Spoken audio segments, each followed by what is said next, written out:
Hi everyone, welcome back to my YouTube channel. Today we are going to talk about nervous system and we will going to start our topic with introduction. Nervous system is highly intricate network that regulates bodily function, processes, sense information and facilitate communication between different parts of the body.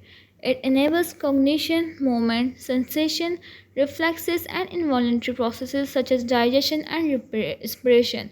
It is divided into various components that work together to maintain homeostasis and allow humans to interact with their environment.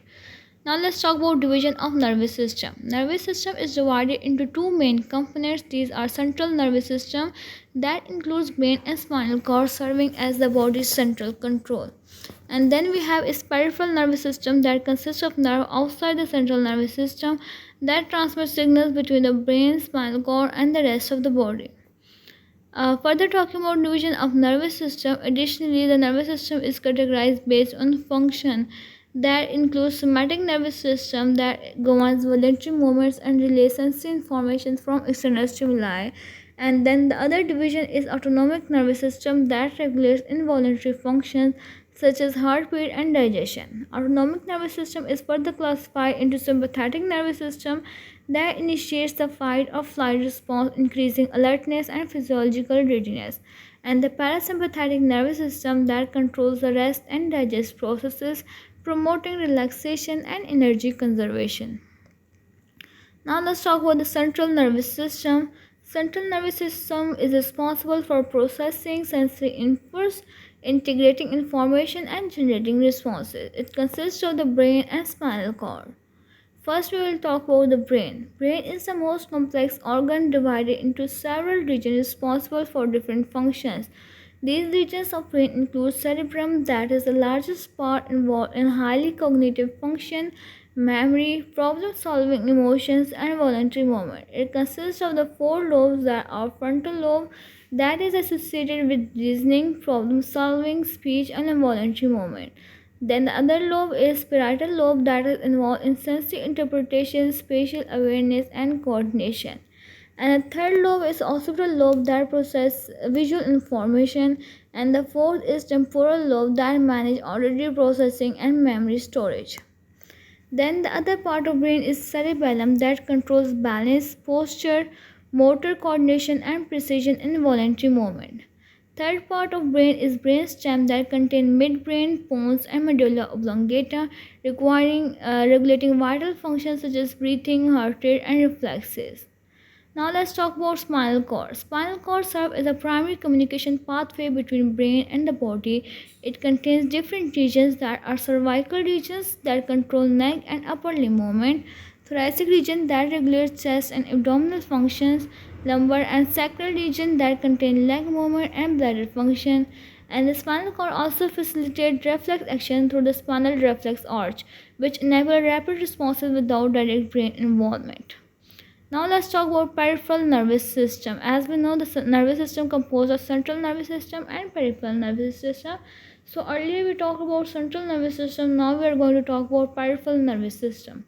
Peripheral nervous system consists of nerves and ganglia that extend from central nervous system to the rest of body. It is divided into cranial nerves, that are 12 pairs of nerves that control sensory and motor functions in the head and neck. Examples of cranial nerves include optic nerve, that is for vision, facial nerve, that is for facial expression, and vagus nerve that regulates heart and digestive function. The other type of nerves in peripheral nervous system is spinal nerve, that are basically 31 pairs of spinal nerves that facilitate communication between the spinal cord and limbs and torso and other body parts. Each nerve contains afferent signals that are sensory signals that go to the CNS, and efferent signals that are motor signals that command the muscles and glands. Now let's talk about neurons and structure, that are basic functional and structural unit of nervous system. Neuron is a fundamental unit of nervous system that transmitting electrical and chemical signals. A neuron consists of cell body, that is also called as soma, that contains a nucleus which regulates cellular function, and dendrites that receive signals from other neurons and relay them on the soma, and the axon that conduct impulses away from the soma to other neurons or muscles. Neurons communicate through synapses where neurotransmitters such as dopamine, serotonin, and acetylcholine facilitate signal transmission. Now let's talk about protective structures of nervous system. More specifically, we can say protective structures for central nervous system. Nervous system is protected by several structural components that are skull and vertebral column that provide physical protection for brain and spinal cord. Then we have meninges that are the layer of protective membrane that include dura mater, that is the tough outer layer, arachnoid matter, that is web-like middle layer, and the pia mater, that is thin inner layer. And we also have in protective structures cerebrospinal fluid that cushion the brain and spinal cord, provide nutrients and remove waste. Now let's talk about nervous system disorders.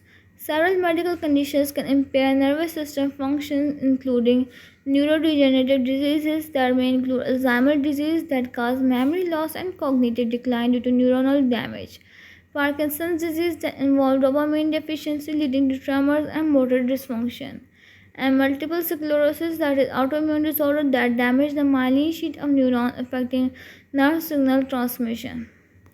And further, we have neurological injuries that may include stroke, that is sudden interruption of blood flow to the brain leading to tissue damage, traumatic brain injury, that is damage caused by external impact affecting cognitive and motor function, and simple spinal cord injury that results in partial or complete loss of sensory and motor function below the injury site.